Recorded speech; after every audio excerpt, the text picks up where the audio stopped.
Alors, bonjour Astrid. C'est la première fois Bonjour. qu'on se rencontre. Je suis très contente. Vous êtes venue de votre Suisse jusqu'à Vierzon, au Oui, centre de la France, pour ces rencontres citoyennes. Qu'est-ce qui vous a donné envie de venir? Vous êtes marraine d'une association, je oui, crois. C'est ça voilà. Eh ben, en fait, comme je suis à Genève et je suis à côté de la France, et que Genève, c'est un peu chaud parfois pour parler, hein, il y a de la Savoie m'a invitée plusieurs fois. La France m'a invitée souvent. Barnerias m'a mis invité sur le DUP. Et la Savoie m'a invitée à plusieurs titres, non seulement pour parler des conférences, mais pour la libération de la Savoie. D'accord. Et comme la Polynésie. Et donc, ils ont créé finalement et heureusement une association des victimes de vaccins où on a un soutien juridique et un soutien médical de traitement. Et on a 2 avocates qui vont aider les victimes. Et donc, ce qui a démarré ça, c'est que Aline a perdu son fils à la 3e dose et qu'elle se bat pour l'autopsie depuis 1 année et demie. Elle a toujours pas reçu le rapport. Et c'est un peu sa bataille à elle pour guérir, de prouver que c'est à cause des vaccins. Donc je suis leur marraine. Je suis la marraine d'Aressage, l'association pour les victimes de vaccins de Haute-Savoie et Savoie. Et c'est en train de prendre beaucoup d'ampleur. Donc, l'association est venue ici, Oui. en fait, c'est ça. Et Donc il y a vous avez des Patrick, événements. Graziella, et puis d'autres, puis François, qui sont là avec moi. On vient de faire une conférence la semaine dernière pour faire une levée de fonds, et on va en faire d'autres, pour remettre un chèque à une des personnes un membre. Pour aider au niveau juridique, c'est Oui, ça ou... parce que comme ça, elle n'avait pas assez d'argent, et c'est une couturière, Aline, et pour payer, faire avancer c'est sa réparation, hein, de pouvoir faire justice à son fils. Eh bien, il lui manquait de l'argent, donc oui, on a remis un chèque de plus de 4 000 €.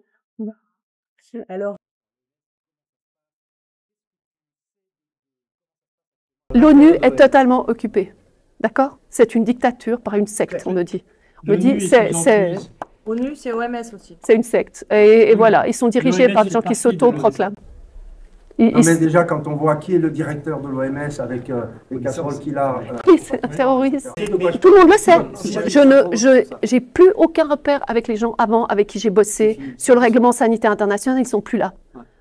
Isabelle Nuttall, la française, il y avait beaucoup de Français. Et il y en a avec qui je m'entendais bien, celle qui signait le contrat et que je devais travailler sur les urgences sanitaires internationales et tout ça.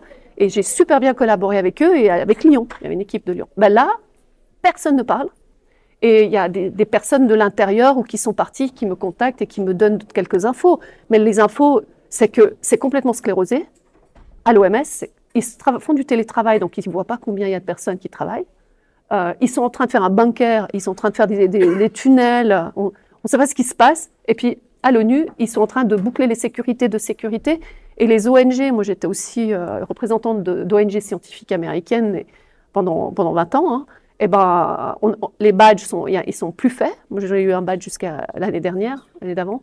Et puis, il n'y a pas de réunion. Les réunions qu'on fait, on en a fait une au début de l'année, c'est au Conseil communique des Églises, où on allait par ailleurs faire des réunions, parce qu'il y a les salles gratuites.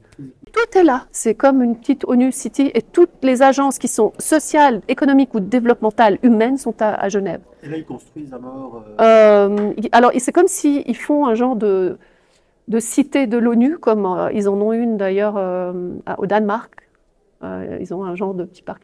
Et Bill Gates, il est au milieu, il est à côté de l'OMS, et il a un bâtiment de 10-12... vous pouvez venir filmer, ben, ils vont vous prendre votre carte d'identité si vous filmez. Ah ouais, ils veulent pas. Et c'est sécurisé comme une banque. Donc il y a plusieurs que je leur ai dit, ben, allez essayer de filmer, et ils ne laissent pas. Et c'est 3 ailes, hein, donc c'est un grand bâtiment. Et là-dedans, il y a le Global Fund for Health, il y a le Rollback Malaria, il y a Unitates qui fait les médicaments, il y a l'autre qui fait les diagnostics. Donc tout est prêt pour le business. C'est vraiment Business City, Business UN City. Ouais, il y a plus, on ne comprend pas ce qui se passe. Ben oui, il faut le dire, il faut parler, il faut le dire. Non, nous ne sommes pas d'accord, vous ne nous représentez plus à l'OMS, ni à l'ONU, ni à d'autres choses. Et vous dites, on arrête le financement, et non, on ne paye pas les impôts pour aller... Où vont nos impôts d'abord, mais ça va prendre trop de temps à savoir. Et comme avait fait Trump, il avait coupé les fonds.